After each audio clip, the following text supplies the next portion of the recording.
Hello दोस्तों, आपके अपने यूट्यूब चैनल ट्रैक में आपका स्वागत है। प्रश्नावली 2.2 का पहला सवाल है, निम्नलिखित संख्याओं को अभाज्य गुणनखंडों के गुणनफल के रूप में व्यक्त कीजिए। जिसका पहला सवाल है 468। देखिए दोस्तों, 468 के हमें अभाज्य गुणनखंड निकालने हैं और उसको गुणनफल के रूप में व्यक्त करना है। तो देखिए दोस्तों, 468 का हमें क्या निकालना है, अभाज्य गुणनखंड। अभाज्य गुणनखंड क्या होता है, जिसके और अधिक टुकड़े ना हो सकें। तो हम सबसे पहले क्या करेंगे, इसके अभाज्य गुणनखंड निकालेंगे। अब देखिए, सबसे छोटी संख्या का भाग देना है। सबसे छोटी संख्या क्या होती है, एक। एक का जब भाग देंगे 468 में तो कोई फर्क नहीं पड़ेगा। अब एक से बड़ी संख्या क्या है, दो। दो का भाग क्या पूरा जाएगा। देखिए इकाई अंक क्या है, 8।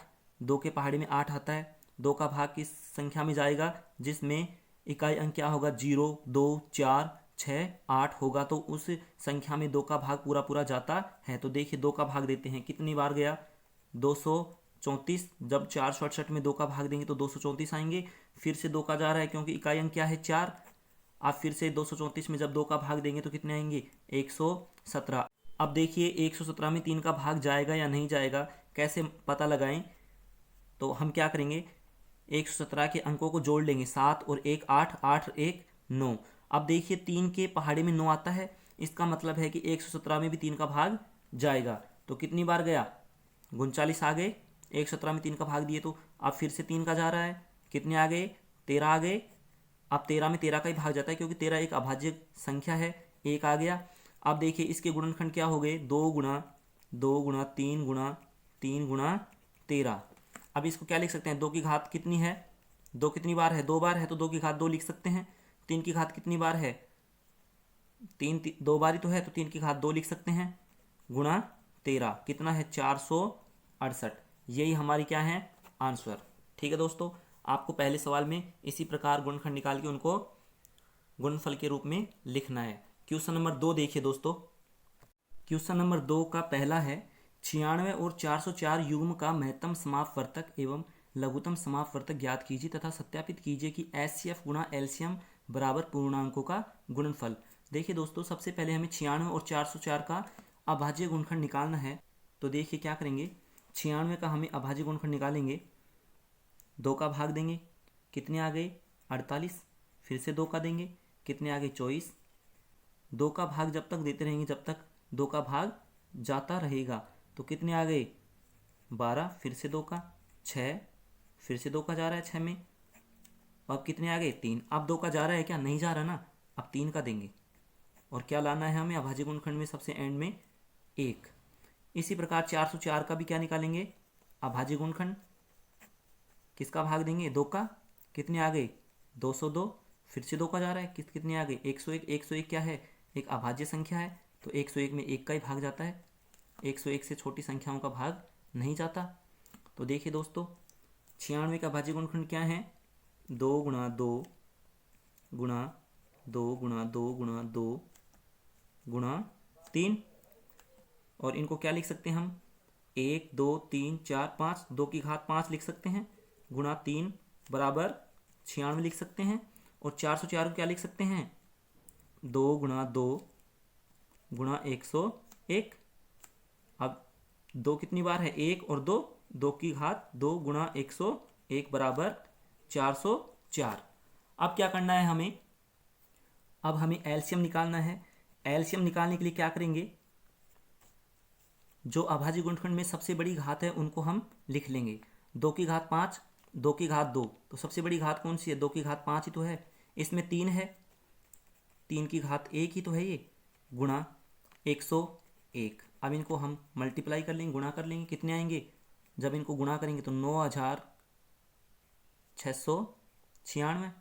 इसी प्रकार एचसीएफ भी हम इसका निकालेंगे। एचसीएफ निकालने के लिए क्या करेंगे,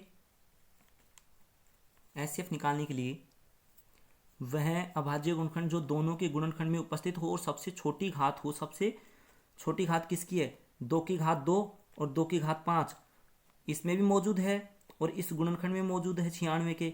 तो क्या आएगा, 2 की घात 2। अब देखिए 3 आएगा क्या, 3 इसमें तो है लेकिन इसमें नहीं है। 101 इसमें है लेकिन 101 इसमें नहीं है। तो इसका मतलब है कि एचसीएफ क्या आ गया, 2 की घात 2, 2 गुणा 2 कितने आ गए, 4। 2 की घात 2 का मतलब क्या है, 2 को ही 2 से 2 बार गुणा करना है, कितना आ गया, 4। एलसीएम 9696 और एचसीएफ 4। अब हमें सिद्ध क्या करना है, HCF गुणा LCM बराबर पूर्णांकों का गुणनफल। तो हम क्या करेंगे, HCF और LCM को गुणा करेंगे।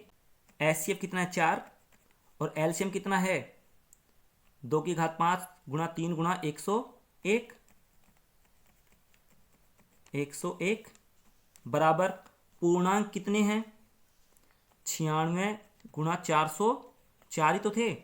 अब देखिए, अब हम क्या कर सकते हैं, 4 को 101 से गुणा कर सकते हैं। 4 को 101 से गुणा करेंगे तो कितने आएंगे 404 ही तो आएंगे।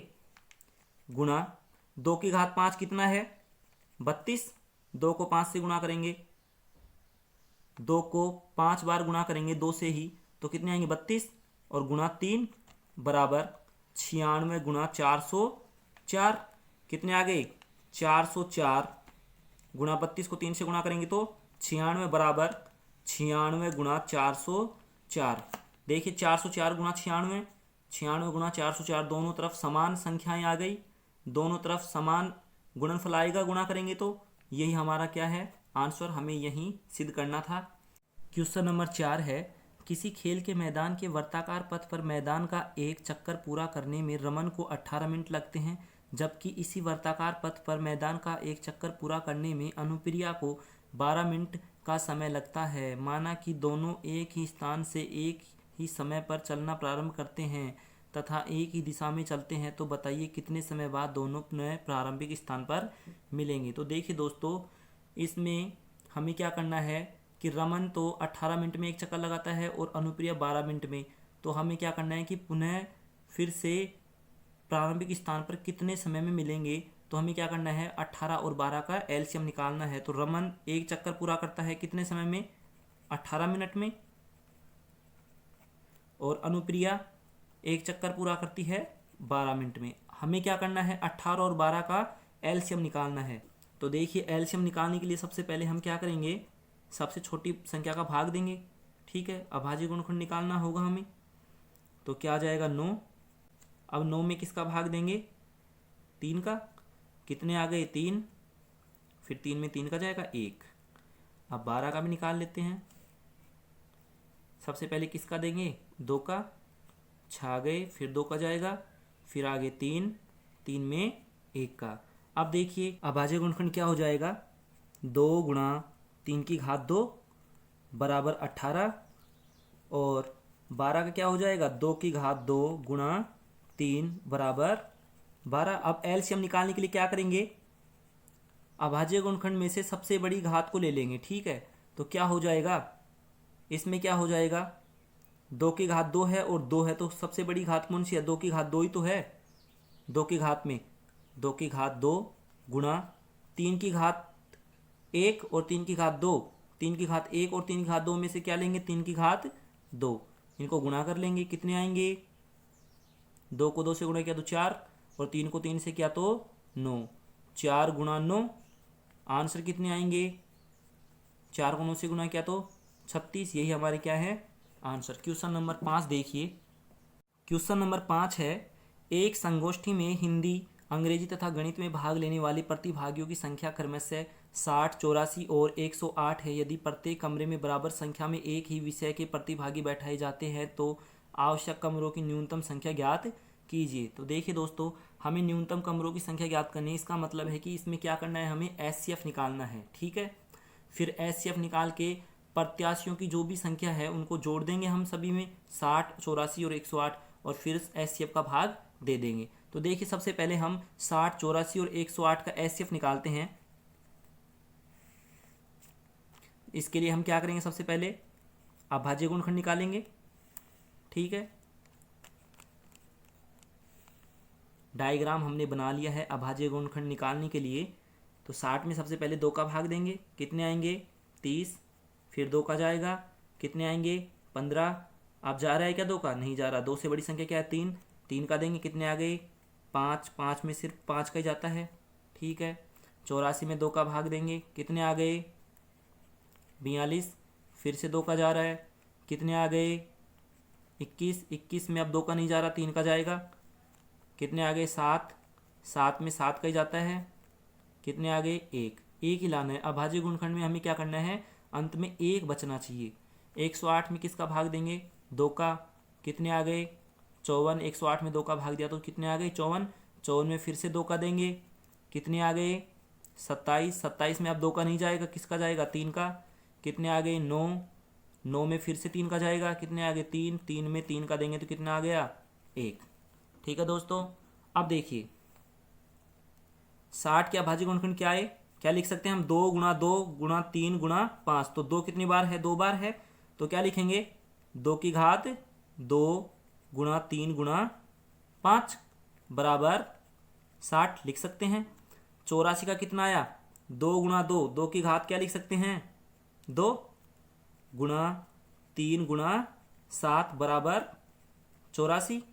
और 108 की क्या लिखेंगे, 2 की घात 2, 3 की घात कितना है, 3 की घात 3 ही तो है, तो देखिए कितना आ जाएगा 108।